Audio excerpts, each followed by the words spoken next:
I've tried the first generation of harpeace before, and back then I've had quite a few positive things to say about it. Unfortunately, that changed over time because it had quite a few issues. But today, we've got its successor, the harpeace, which promises to fix all those flaws and bring a whole lot more to the table. So, let's take a closer look.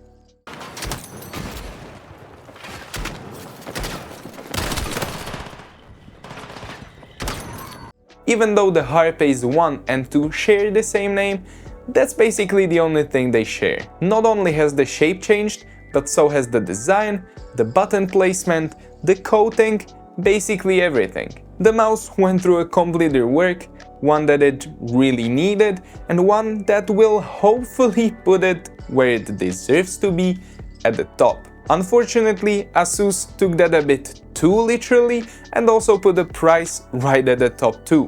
But please don't click away yet, even though it's currently overpriced. I'm sure the price will drop over time with some sales and promotions, but for now, yeah, it's astronomical and I can't say anything else about that. What I can say a lot about though is the shape. It wasn't changed just because someone at Asus felt like it. The shape was co-designed with professional Valorant player Demon1, which means, of course, you'll instantly become a Valorant pro.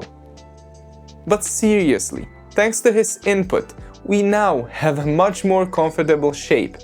The mouse isn't as stretched out anymore, the hump sits more in the middle, and the rear end is shaped far better. The sides also went through some modeling hours.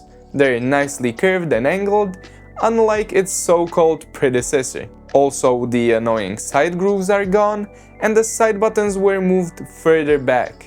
The overall shape got a massive upgrade, honestly, maybe even too big of a one to still be called a harpeace. In hand, it feels perfect for claw grippers. Both the sides and the back provide great support, and as a claw gripper myself, it fits me like a glove.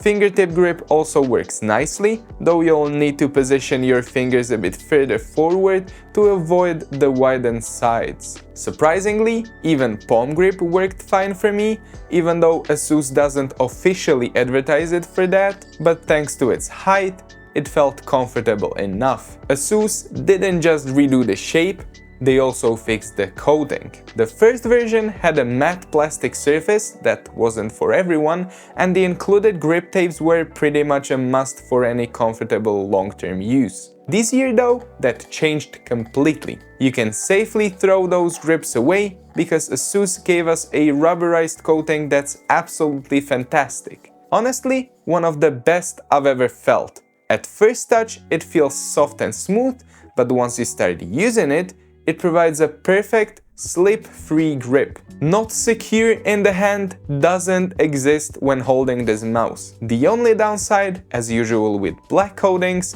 is that it catches fingerprints like crazy. And honestly, I could never wipe them off completely. Now, despite not being a small mouse, it weighs only around 48 grams, and yet it's still built like a tank. You can squeeze it, press it, the shell doesn't make a single sound. When it comes to making a sound though, the optical switches do their job pretty well. At least performance-wise, no complaints at all. The implementation, however, is a bit hit or miss. Around the middle area, the clicks feel great, sharp, crisp, responsive. But the closer you click towards the front, the worse it gets. Lots of pre-travel, post-travel, and just a loose, unpleasant feel. From the middle back, it's awesome. Towards the front, eh.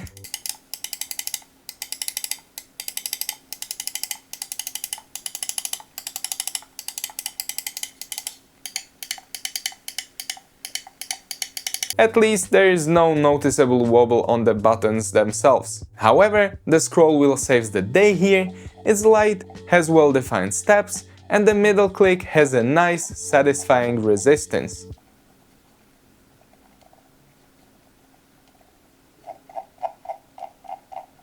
The side buttons, as I mentioned, are now positioned further back, which makes them way easier to reach. They feel good overall, though on my unit the front side button had a bit more pre-travel than I'd prefer.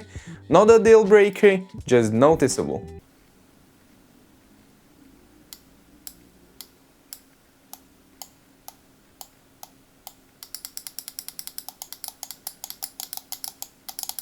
Flipping the mouse over, you'll find the switch between 2.4 GHz and Bluetooth, DPI and pairing buttons, a slot for the USB receiver, and some of the best stock skates I've ever used.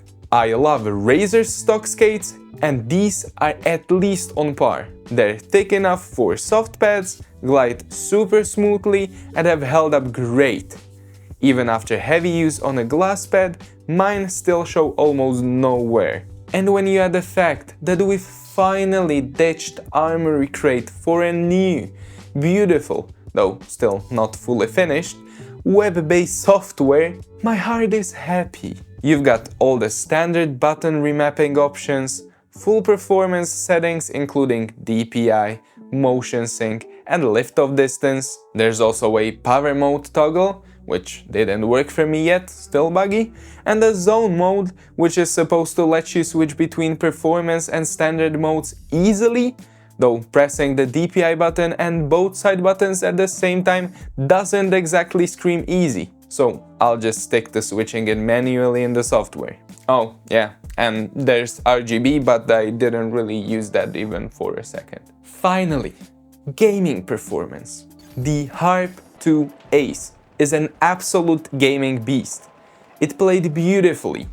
The glide, the shape, the overall feel, absolutely top tier. During my whole testing period, I had zero issues, no dropouts, no performance hiccups, nothing. It tracked flawlessly every time. The only real problem with this mouse? The price. The new generation of top-tier gaming mice has gotten ridiculously expensive, and we really shouldn't normalize that. So, my final verdict: the harpeace is a fantastic mouse. Every change Asus made was justified, and it's a huge improvement over the original. I just hope Asus becomes that better brand that can set aside a bit of its ROG ego and bring us a more competitive price point. And if you don't care about the price tag, you'll find the link down in the description. If you liked the video, don't forget to like and subscribe. You can also check out one of those videos, and I'll see you again next Friday. Bye!